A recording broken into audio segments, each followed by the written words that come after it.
ધામ છે.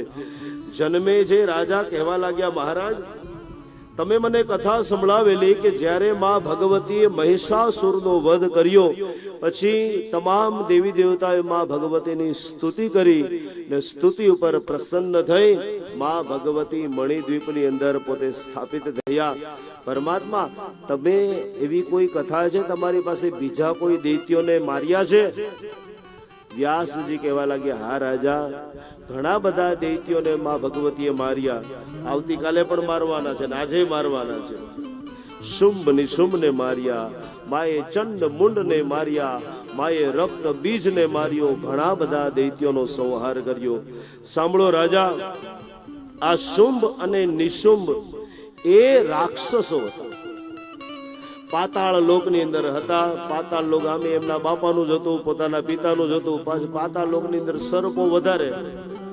પછી સર્પોથી ભયભીત થયેલા શુંભ અને નિશુંભ આવ્યા છે ધરતી ઉપર. વિચાર કરવા લાગ્યા, આ પૃથ્વી લોક કેવું સરસ મજાનું ગમી ગયું. બે સહોદર ભાઈઓ છે શુંભ અને નિશુંભ. એમાં જે શુંભ છે એ મોટા ભાઈ છે ને નિશુંભ છે નાના ભાઈ છે. ફરતા ફરતા તીર્થયાત્રા કરવા માટે નીકળી ગયા. જો તીર્થયાત્રા કરવા જાવ ને, હંમેશા શક્યતા હોય તો વરહમાં એક વખત તીર્થયાત્રા કરવા જાઓ.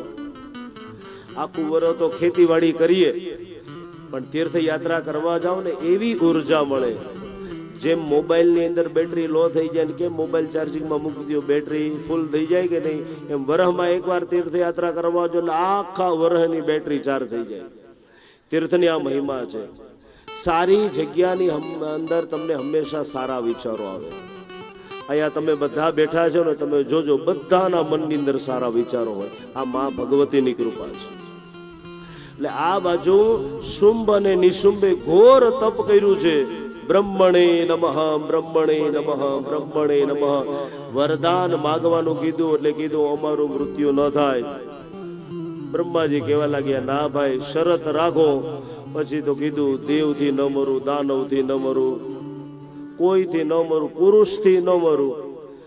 પુરુષ એટલું ત્યાં સુધી બોલ્યો, પણ ખબર પડી હવે કોઈ પુરુષ મારું ન બગાડી શકે તો સ્ત્રી મારું શું બગાડવાની છે. એટલે સ્ત્રીનું માગવાનું ભૂલાઈ ગયું. બ્રહ્માજી કીધું, તથાસ્તુ, ચિંતા ન કર, તને ભલે કોઈ દેવ કોઈ મારી ન શકે, પણ તને મારવા માટે મારી કુળદેવી ચામુંડા પ્રગટ થશે ને એના દ્વારા તારો વધ થશે. ગમે એટલી શરત રાખતું તારે.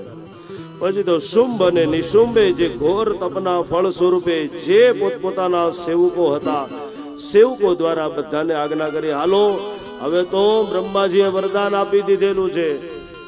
આ શુંભ અને નિશુંભના કોઈ મોટામાં મોટા સેવકો હોય તો ચંડ અને મુંડ હતા. ઈ એક વખત આજ્ઞા આપે એટલે ચંડ અને મુંડ હંમેશાને માટે પોતાના સ્વામી માટે કાંઈ પણ કરવા તૈયાર થઈ જાય. સૌથી મોટામાં મોટો આનો સેવક હોય તો રક્તબીજ. આ રક્તબીજ પાસે 82 અક્ષોહિણી સેના હતી. ભગવાન દ્વારકાધીશે જે અક્ષોહિણી સેના મહાભારતના યુદ્ધની અંદર મોકલેલી ને, એની જેવી 82 અક્ષોહિણી સેના. રક્તબીજ કેવો હતો? એને માં ભગવતીનું વરદાન હતું કે કદાચ તને કોઈ પણ શરીરના કોઈ પણ અંગની અંદર ઘા લાગે અને તારું બીજ, તારું રક્ત જો જમીન ઉપર પડે તો એની અંદરથી તારી જેવા 1000 રક્ત પુરુષો પ્રગટ થશે. આવું વરદાન હતું રક્તબીજને. અને ત્યારબાદ આજે શુંભ અને નિશુંભ આજે સ્વર્ગની ઉપર ચડાઈ કરી છે. ઇન્દ્ર પાસે જે ઇન્દ્રાસન હતું, ઇન્દ્રાસન લઈ લીધું છે. ઐરાવત હાથી હતો, ઈ પડાવી લીધો. પારિજાત વૃક્ષ હતું, ઈ પડાવી લીધું. કુબેર પાસે જે સંપત્તિ હતી ઈ બધી પડાવી લીધી. અગ્નિલોક, વરુણ લોક, યમ લોક, વાયુ લોક, આ બધા લોકોને આજે પોતાના કબજામાં કરી લીધા શુંભ અને નિશુંભે.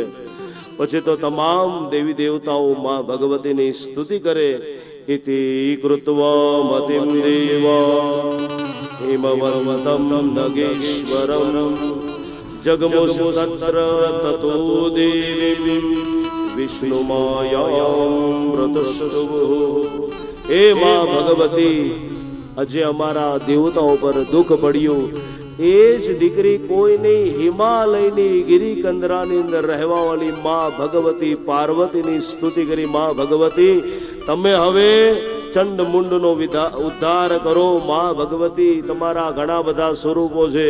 એ ભગવતી માં, એમાં એક તમારું સ્વરૂપ છે અમારા કુળદેવી તરીકે, તમે ચામુંડા તરીકે પ્રગટ થાવ. તમામ દેવી દેવતાઓ સ્તુતિ કરી.